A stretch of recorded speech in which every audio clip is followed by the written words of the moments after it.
ശ്രീ കുമാർ, കോടതി വിധി, നീതി, ന്യായം, മുന്നിൽ വരുന്ന രേഖകളുടെ അടിസ്ഥാനത്തിൽ, അവിടെ തെളിയിക്കപ്പെടുന്ന കാര്യങ്ങളുടെ അടിസ്ഥാനത്തിൽ അല്ലെങ്കിൽ നിരത്തുന്ന തെളിവുകളുടെ അടിസ്ഥാനത്തിൽ എടുക്കുന്ന തീരുമാനം അത് വലിയ ചർച്ചയിലേക്ക് പോകേണ്ടതുണ്ട്. കാരണം ഈ വിധി നടപ്പാക്കാൻ ധൃതി കാണിച്ച തിടുക്കം കൂട്ടി ഒരു ഡെഡ് ലൈനൊന്നും വച്ചിരുന്നില്ല എന്ന് ഓർക്കണം.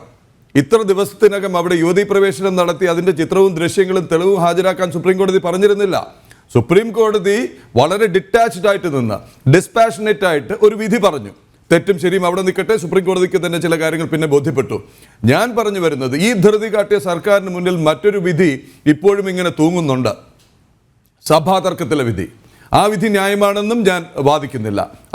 അതിന് യോഗ്യതയുള്ളവർ ആധികാരികമായി പറയട്ടെ. പക്ഷേ രണ്ട് വശം: ഒന്ന്, ആ വിധി നടപ്പാക്കിയോ?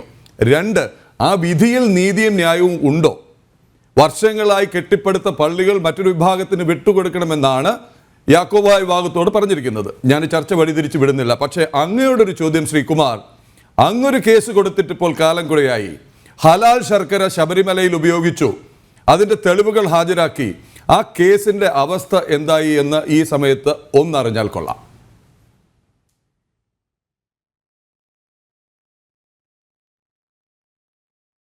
അവിടെ അതിന് ഉത്തരം പറയുന്നതിന് മുമ്പ് എനിക്ക് ഒരു കാര്യം പറയാനുള്ളത്, ഇപ്പം നേരത്തെ അങ്ങ് തന്നെ സൂചിപ്പിച്ചതുപോലെ ഈ കേസിൻ്റെ അതിൻ്റെ ആർഗ്യുമെൻസിൻ്റെ വിചാരണ സമയത്ത് നടക്കുന്ന കാര്യങ്ങൾ, അവിടെ ലഭിക്കുന്ന തെളിവുകൾ അല്ലെങ്കിൽ അവിടെ ഉന്നയിക്കുന്ന വാദമുഖങ്ങൾ, അത് ഒരു വശത്ത് നിൽക്കട്ടെ. പക്ഷേ ഇത് കേട്ട് തീരുമാനമെടുക്കുന്ന ന്യായാധിപന്മാർ ഇത്തരം വിഷയങ്ങളിൽ, ആധ്യാത്മിക വിഷയങ്ങളിൽ, ക്ഷേത്രാചാരങ്ങളുടെ വിഷയങ്ങളിൽ, അതായത് ആയിരക്കണക്കിന് വർഷങ്ങളായിട്ട് ഹിന്ദുക്കളെന്നല്ല ഏത് മതസ്ഥരും വിശ്വസിച്ചു വരുന്ന ചില ആചാരാനുഷ്ഠാനങ്ങളെക്കുറിച്ച് ഗഹനമായ പഠനം നടത്തി അതിനൊരു തർക്കം വന്നാൽ അത് പരിഹരിക്കാനുള്ള ജ്ഞാനം ഈ ന്യായാധിപന്മാർക്കുണ്ടോ എന്ന് നമ്മൾ തന്നെ ഉന്നയിച്ചിട്ടുണ്ട്. കാരണം നമ്മൾ പൂർണ്ണമായിട്ട് അംഗീകരിക്കുന്നു ഈ ന്യായാധിപന്മാർ ഭാരതത്തിൻ്റെ ഭരണഘടന തുടങ്ങി എല്ലാവിധ നീതിന്യായങ്ങളെക്കുറിച്ചും പൂർണ്ണമായ ധാരണയും അതിൽ അഗാധ പാണ്ഡിത്യമുള്ളവർ തന്നെയാണ് എന്ന് യാതൊരു സംശയവുമില്ല. പക്ഷേ ഈ ഒരു വിഷയം, നമ്മൾ ഈ ചർച്ച ചെയ്യുന്ന വിഷയം വളരെ വ്യത്യസ്തമായ ഒന്നാണ്. ഭരണഘടന നമുക്ക് വാഗ്ദാനം ചെയ്യുന്ന സ്വാതന്ത്ര്യം തന്നെ ഇന്ന് നിഷേധിക്കപ്പെടുന്നു പല കോടതി വിധികളിലൂടെയും. രണ്ടാമത്, ഇത്തരം വിഷയങ്ങൾക്ക് ഇപ്പം ഞാൻ നേരത്തെ പറഞ്ഞു, ഒരു സ്ത്രീ പ്രവേശം ഒരു ക്ഷേത്രത്തിലേക്കല്ല, ശ്രീകോവിലേക്ക് ഒരു സ്ത്രീ പ്രവേശിക്കുകയും ആ വിഗ്രഹത്തിൽ സ്പർശിക്കുകയും ചെയ്യുന്നത് തെറ്റല്ല എന്ന് വരെ ചിന്തിക്കുന്ന ആളുകൾ ഇന്നുണ്ട്. കൂടാതെ നേരത്തെ ശ്രീ നാരായണവർമ്മജി ഇവിടെ സൂചിപ്പിച്ചതുപോലെ ഏതാണെന്ന് എനിക്ക് മനസ്സിലായല്ലോ, ഏതോ ഒരു ഇതിൽപ്പെട്ട ഒരു ബഹുമാന്യ ജഡ്ജി പറഞ്ഞ കാര്യം, അതായത് അത് ശരിയാണ്. അതുതന്നെ അത്തരത്തിൽ കോടതി വിധി വന്നതിന് ശേഷം അത് മറ്റൊരു തലത്തിലേക്ക് ഈ വിചാരണയും അതിൻ്റെ കേസും മുന്നോട്ട് പോകുന്ന സമയത്ത് ഇത്തരത്തിൽ ഒരു കാര്യം പറയുന്നത് തന്നെ ഒരിക്കലും ശരിയല്ല. അതാരും ആയിക്കോട്ടെ, ഏത് ജഡ്ജിയും ആയിക്കോട്ടെ, അത് തന്നെ തെറ്റാണ്. അതായത് ഇത്തരം കാര്യങ്ങൾ പറയുമ്പോൾ ഇവരുടെ ഉള്ളിലെ ആശയങ്ങൾ എന്താണെന്നുള്ളത് നമ്മൾ ചിന്തിക്കേണ്ടതാണ്. ബഹുസമൂഹം ഭരണഘടനയൊക്കെ നിർമ്മിക്കുന്നത് ആ നാട്ടിലെ ജനങ്ങൾക്ക് വേണ്ടിയിട്ടാണ്. നമ്മൾക്ക് ഇത്തരം ഭരണഘടനയിൽ ഒരു മാറ്റം വരുത്തണമെങ്കിൽ മാറ്റം വരുത്തണം. ഞാൻ അതിലേക്ക് കൃത്യമായിട്ട് ചില കാര്യങ്ങൾ പറയാൻ ഉദ്ദേശിക്കുന്നത്. ഇത് നമ്മൾ വെറുതെ പറയുന്നതല്ല. ഇതേ ആശയമാണ് നമ്മൾ മുന്നോട്ട് വെച്ച ആശയം ഈ റിട്ട് പെറ്റീഷനിൽ. അത് കോടതി അംഗീകരിച്ചു. ആ റിട്ട് പെറ്റീഷനിലെ വിധി, റിട്ട് പെറ്റീഷൻ്റെ അല്ലെ രണ്ടും കൂടെ ചേർന്നുള്ള 9 അംഗ ബെഞ്ചിലേക്ക് വിട്ട വിധിയിൽ ഞാൻ നേരത്തെ പറഞ്ഞു 9 കാര്യങ്ങളിൽ ആദ്യം റിട്ട് പെറ്റീഷൻ ഉള്ളത് കൊണ്ട് മാത്രമാണ് ഇത് വിശാല ബെഞ്ചിലേക്ക് പോയെന്ന കാര്യം സൂചിപ്പിച്ചു. പിന്നീടുള്ള പല വാദങ്ങളും ഞാനീ പറഞ്ഞതുപോലെ പല കാര്യങ്ങളും അതിൽ ഈ പറഞ്ഞ കാര്യം, അതായത് ഈ ന്യായാധിപന്മാർ ഇത്തരം വിഷയങ്ങളിൽ, ഈ ക്ഷേത്ര ആചാരങ്ങളല്ലെങ്കിൽ ഏത് മതത്തിൻ്റെ ആചാരങ്ങളായാലും ശരി, അതിൽ പാണ്ഡിത്യമുള്ളവരാണോ, അത്തരത്തിലുള്ള വിഷയം കൈകാര്യം ചെയ്യാൻ കേരള കോടതികൾ പ്രാപ്തമാണോ എന്നുള്ള വിഷയം നമ്മൾ ഉന്നയിച്ചു. അത് 9 അംഗ ബെഞ്ചിന് അവർ നിർദ്ദേശിക്കപ്പെട്ട റെഫർ ചെയ്യപ്പെട്ട വിഷയങ്ങൾ ഒന്നാണെന്നുകൂടി ഞാൻ അറിയിക്കാൻ ആഗ്രഹിക്കുകയാണ്. തീർച്ചയായിട്ടും അത് നമ്മൾ ചർച്ച ചെയ്യേണ്ട വിഷയമാണ്. അതുകൊണ്ട് ഇവിടെ നമ്മുടെ സംസ്കാരം നിലനിർത്തണമെങ്കിൽ തീർച്ചയായിട്ടും വേണ്ട മാറ്റങ്ങൾ ഭരണഘടനയിൽ വേണമെങ്കിൽ ചെയ്യണം. മൂന്നാമത് ഞാനൊരു പറയാൻ കാര്യമുണ്ട്. നമ്മളൊരു ഈ ഒരു ആർഗ്യുമെൻ്റ് പുറകിൽ മറ്റൊരു കാര്യം കൂടെ ഉണ്ട്. അതായത് ഈ ഭരണഘടനാ ബെഞ്ചിൻ്റെ സാധുതയെ തന്നെ നമ്മളവിടെ ചോദ്യം ചെയ്തിരുന്നു. എങ്ങനെയാണെന്ന് വെച്ചാൽ 1950 ഭരണഘടന നിലവിൽ വന്നു, നമുക്കറിയാം. അന്നാണ് ഒരു ഭരണഘടനാ ബെഞ്ചിൻ്റെ ആവശ്യകത. അതായത് വളരെ വിശാലവും ദീർഘവീക്ഷണവുമുള്ള വിഷയങ്ങളിലേക്ക് നമ്മൾ എത്തുമ്പോൾ അത് തീരുമാനിക്കാനായിട്ട് 1 ബെഞ്ചോ 2 ബെഞ്ചോ പോരാ, ആ ഭൂരിപക്ഷം ബെഞ്ച് ഒന്നിച്ചു ചേർന്നുകൊണ്ട് വേണം അത് കൈകാര്യം ചെയ്യുന്നുള്ളത് കൊണ്ടാണ് അന്ന് ആകെ 7 പേരാണ് സുപ്രീം കോടതിയിൽ 1950 ഉണ്ടായിരുന്നതെങ്കിൽ അതിൽ 5 പേര് ബഹുഭൂരിപക്ഷം ആളുകൾ ഉൾക്കൊള്ളിച്ചാണ് ഭരണഘടനാ ബെഞ്ച് രൂപീകൃതമാകുന്നത്. അന്ന് 5 ആണെങ്കിൽ ഇന്നും 5 ആണ്. പക്ഷേ ഇന്ന് 33-ൽ പരം ജഡ്ജിമാരോടുള്ളപ്പം എങ്ങനെയാണ് ഈ ഇത്തരം വിഷയങ്ങളിൽ 5 പേർക്ക് കൈകാര്യം ചെയ്യാൻ പറ്റുക എന്നും വിഷയം നമ്മൾ ഉന്നയിച്ചിരുന്നു. അതിൻ്റെ അടിസ്ഥാനത്തിലാണ് ഈ ഭരണഘടനാ ബെഞ്ചിൽ നിന്നും ഇത് 9 ബെഞ്ചിലേക്ക് പോകുന്നത്. അത് ഞാൻ പറഞ്ഞു വന്നത്, കാലാകാലങ്ങളായിട്ട് നിലനിൽക്കുന്നു അല്ലെ ഭരണഘടനയാണ് എന്ന് പറഞ്ഞ് നമ്മൾ ഇത്തരം വിഷയങ്ങളിൽ മിണ്ടാതിരുന്നിട്ട് കാര്യമില്ല. ഇതിന് തെറ്റുണ്ടെങ്കിൽ തിരുത്താനുള്ള ബാധ്യസ്ഥനാണ് ബഹുസമൂഹം, നമ്മളെല്ലാം. അത് നമുക്കറിയാം, പല കാര്യങ്ങളും നമ്മൾ ഇന്ന് തിരുത്തിക്കൊണ്ടിരിക്കുകയാണ് ബഹുമാനപ്പെട്ട നമ്മുടെ മോഡി സർക്കാർ. തീർച്ചയായിട്ടും ഇത്തരത്തിൽ ഈ ക്ഷേത്രാചാരങ്ങളെയും മറ്റും ഇല്ലാതാക്കുന്നതിന് വേണ്ടിയിട്ടുള്ള വ്യവസ്ഥകൾ എവിടെയൊക്കെയുണ്ടോ അതെല്ലാം ഇല്ലാതാക്കിക്കൊണ്ട്, അത് ഞാൻ പറയുന്നത് ഹിന്ദുക്കൾക്ക് വേണ്ടി മാത്രമല്ല, സമസ്ത എല്ലാ വിഭാഗം ആളുകളും, ബുദ്ധരായാലും ജൈനരായാലും ക്രിസ്ത്യാനിയായാലും മുസ്ലിം ആയാലും അവരുടെ ആരാധനാക്രമങ്ങളൊക്കെ നിലനിൽക്കണം, അവർക്ക് പൂർണ്ണ സ്വാതന്ത്ര്യം ഉണ്ടാവണം, അത് മറ്റുള്ള മതത്തിലേക്ക് കടന്നു കയറിക്കൊണ്ടാകരുത് എന്നാണ്. അപ്പോൾ ഇതാണ് ഒരു കാര്യം എനിക്ക് പറയാനുള്ളത്.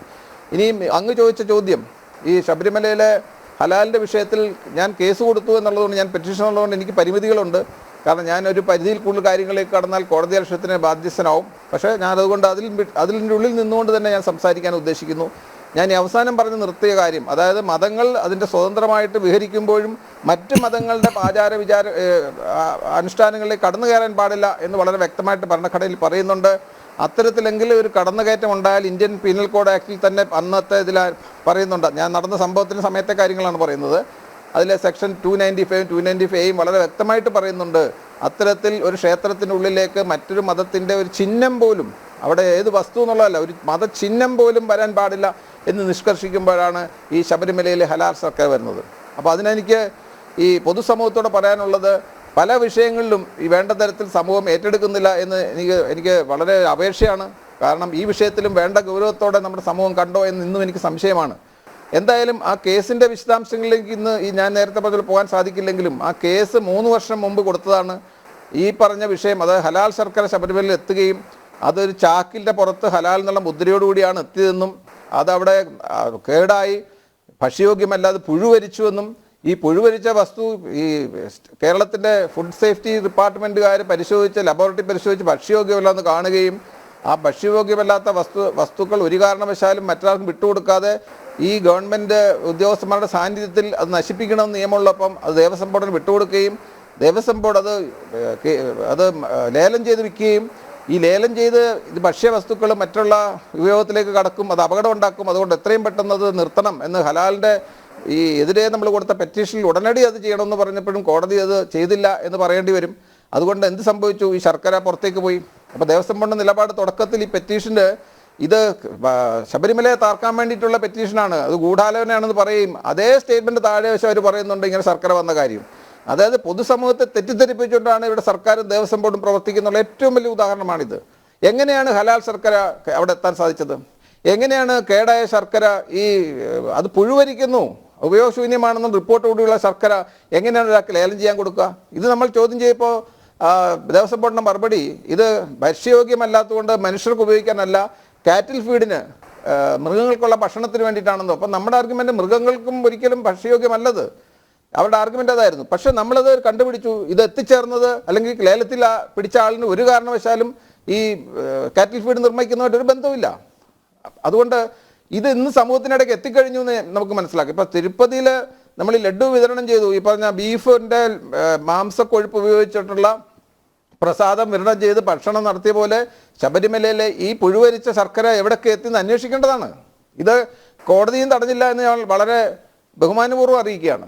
അപ്പോൾ ഇത്തരത്തിൽ നമ്മുടെ സമൂഹത്തിൻ്റെ ഉള്ളിൽ, അതായത് പ്രത്യേകിച്ച് ഹിന്ദു സമൂഹം ഏൽക്കുന്ന ധാരാളം പരിക്കുകൾ, ആഘാതങ്ങൾ നിരന്തരം ഏറ്റുവാങ്ങാൻ വിധിക്കപ്പെട്ടവരാണോ നമ്മൾ എന്നുള്ളതാണ് എൻ്റെ പ്രധാനപ്പെട്ട ചോദ്യം. ഇത് കാലാകാലങ്ങളായിട്ട് ഇത്തരം കാര്യങ്ങൾ തുടർന്നു വരുമ്പം അതിന് തടയിടാനുള്ള നിയമങ്ങളും, അതെങ്കിലും നമ്മൾ കൊടുത്ത കേസിന് ഉടനടി പരിഹാരം കണ്ടില്ലെങ്കിൽ തുടർക്കഥയോളം ഇന്ന് തിരുപ്പതിയിൽ സംഭവിച്ച പോലെ സംഭവിക്കുകയാണ്. എത്രയോ ക്ഷേത്രങ്ങൾ ഇത്തരം കാര്യങ്ങൾ സംഭവിക്കുന്നു. അതായത് ഹീനമായൊരു പ്രവൃത്തി ഒരു മതത്തിനോട് ചെയ്യുമ്പം, അവരുടെ മതവികാരം ഇളക്കിക്കൊണ്ട് വ്രണപ്പെടുത്തിക്കൊണ്ട് ചെയ്യുമ്പം യാതൊരു പ്രശ്നവുമില്ല. എന്നാൽ തിരിച്ച് മറ്റ് മതങ്ങളുടെ കാര്യത്തിൽ അങ്ങനെയല്ല സംഭവിക്കുന്നത്. ഇത് ഹിന്ദു സമൂഹം തിരിച്ചറിയണം.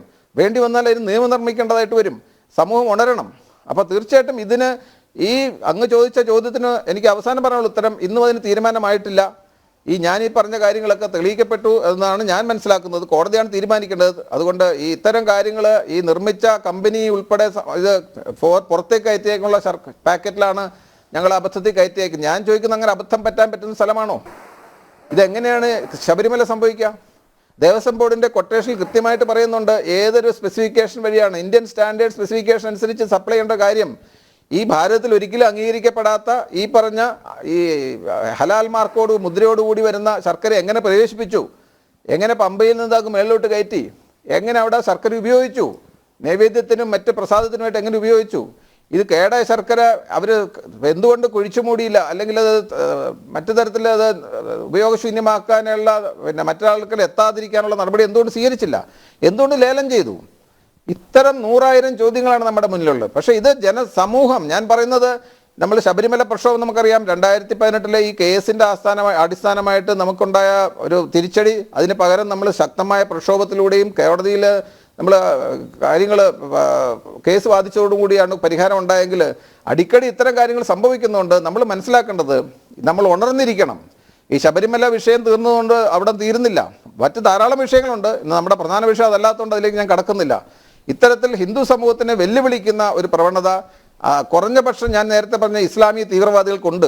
അതറിയാത്ത വിഷയമല്ല. ഇന്ന് ലോകം അനുഭവിക്കുന്ന, നമുക്കറിയാം ഇസ്രയേലിലൊക്കെ എന്താ സംഭവിച്ചുകൊണ്ടിരിക്കുന്നത്. ഇറാന് അതിലേക്ക് ഞാൻ കടക്കുന്നില്ലെങ്കിലും ഇതിൻ്റെ സൂചനകളുണ്ട്. എന്താണ് യൂറോപ്പിൽ സംഭവിച്ചുകൊണ്ടിരിക്കുന്നത്? ബ്രിട്ടനിലും ജർമ്മനിയിലും ഒക്കെ ഒരു പക്ഷേ അമേരിക്കയിലും കടന്നു കയറിയിരിക്കുന്ന വിഷയം. അതായത് ആഗോള തീവ്രവാദത്തിൻ്റെ പ്രവർത്തനം ഇതിൻ്റെ പിന്നിലുണ്ടോ എന്ന് സർക്കാരുകൾ അന്വേഷിക്കണം. അതുപോലെ കോടതികളും അതിന് വേണ്ട നിർദ്ദേശം നൽകണമെന്നാണ് എനിക്ക് പറയാനുള്ളത്.